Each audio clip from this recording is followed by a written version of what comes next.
we must protect the position of the American dollar as a pillar of monetary stability around the world.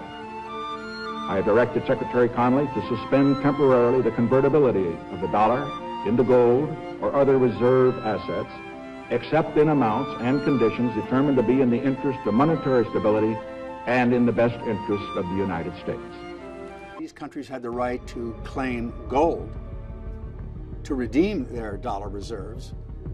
It would put the United States in a position of insolvency. The 1960s was filled with financial crises that involved the dollar, but the total collapse came in 1971. He issued an executive order on August 15, 1971, and said, "I'm sorry, we're not paying our debts. We're certainly not paying our debts in gold." In the 70s, the dollar, it was the first attack on the dollar. And I would say today the dollar is more vulnerable than it has been in a long time. President Richard Nixon took the U.S. dollar off the gold standard in 1971, which had far-reaching consequences for the world's economic stability. Prior to this decision, the U.S. dollar was tied to gold, with the value of the dollar fixed to a certain amount of gold. This ensured stability in the global economy as other countries pegged their currencies to the U.S. dollar, which was backed by gold reserves. However, the Vietnam War had drained the U.S. gold reserves, making it difficult for the country to maintain the gold standard. All the foreign countries, especially in Europe and in Japan, absorbed these dollars pouring into their economies, and they held them in their reserves. They immediately take those dollars and reinvest them in the New York money market. Thus, the Americans, I should say the American government, were able to buy abroad and buy at home at the same time. And gradually this vast foreign exchange component built up as a claim against gold. And in 1971, both Britain and several other countries decided to encash their huge accumulations of dollar reserves under the Bretton Woods system for gold. And of course, President Nixon, in his own way, decided to trump them.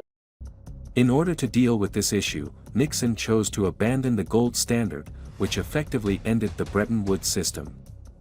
This decision meant that the U.S. dollar was no longer backed by gold and could now be printed at will. Why would you save money when they're printing money?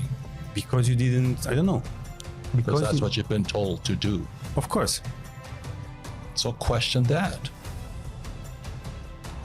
You see, if you cannot think, I cannot help you. I questioned all that. Why would I save money when they print money? That's what happened in 1971 when President Nixon took the dollar off the gold standard. They can print as much as they like. The value of the dollar began to fluctuate, causing inflation and a decline in purchasing power. Other countries also began to abandon the U.S. dollar as the global reserve currency, further destabilizing the global economy. This decision had a significant impact on the world economy and created a lasting legacy that is still felt today.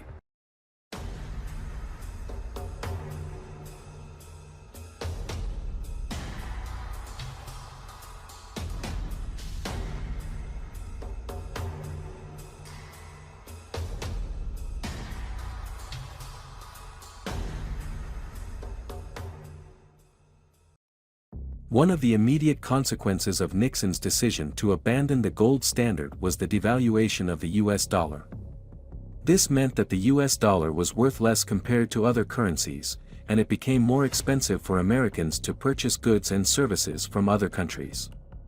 This led to an increase in the cost of living, which had a significant impact on the standard of living for many Americans. Until 1971, the world was financially stable. Currencies were covered by gold. The real economy was in balance with the amount of money available. Then, US President Nixon needed money for the Vietnam War. He switched on the money printing machine, not least because OPEC had increased oil prices. This money then flooded the world. Banks came up with new investment models. They now wanted to make money not with goods, but with money alone. This was the start of the financial industry of today.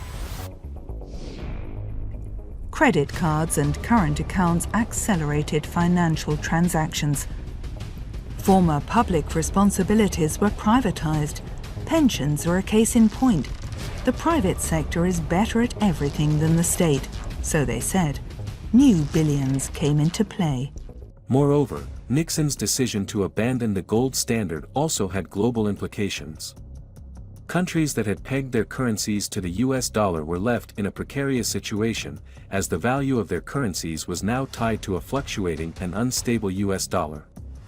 This led to a global currency crisis, which further undermined the stability of the global economy.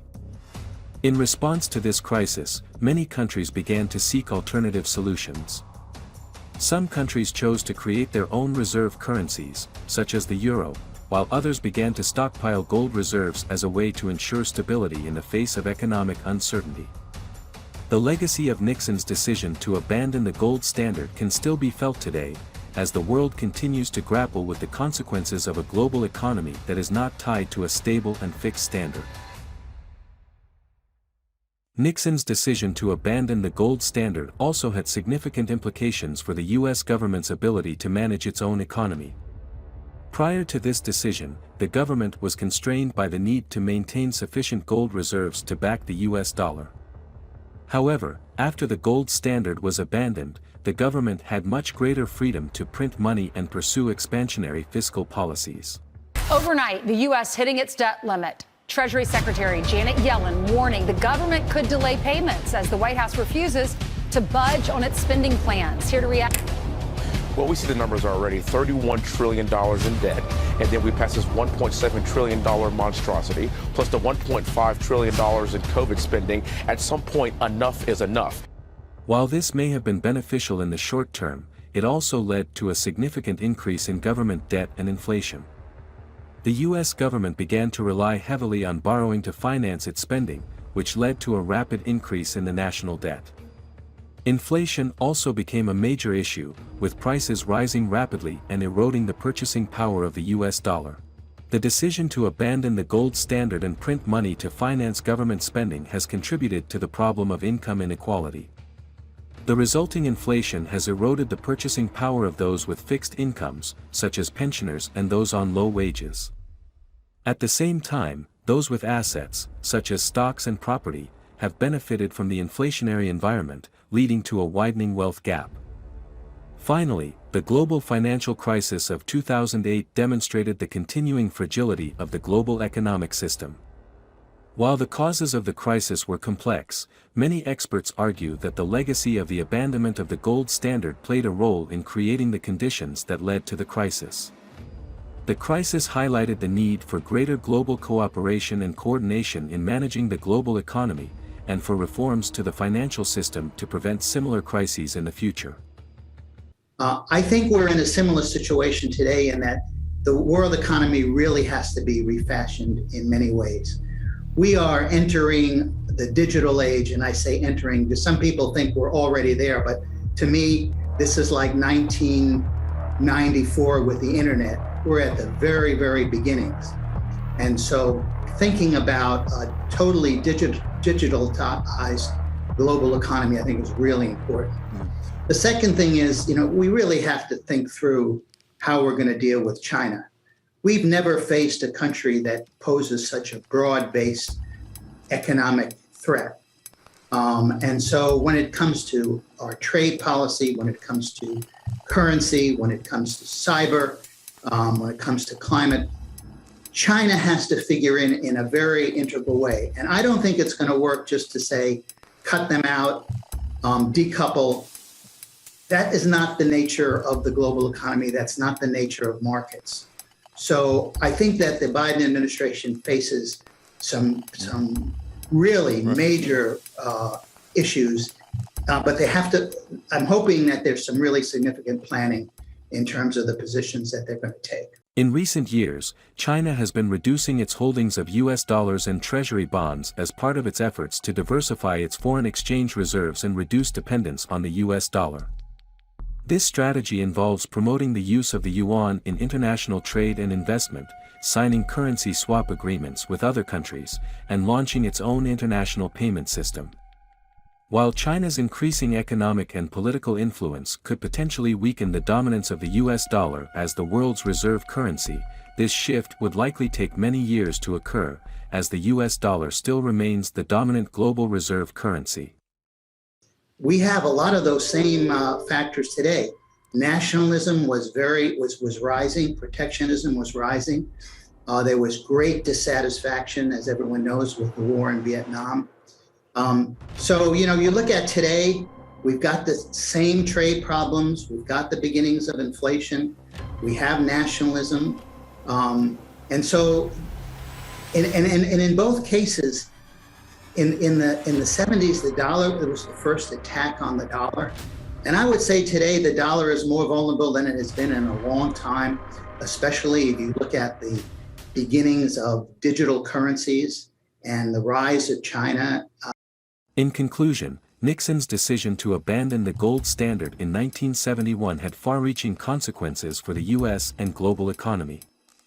It led to a devaluation of the U.S. dollar, global currency instability, increased government debt and inflation, and undermined the stability of the global economic system. While the decision was made to address the immediate economic challenges facing the U.S. at the time, its long-term consequences are still being felt today.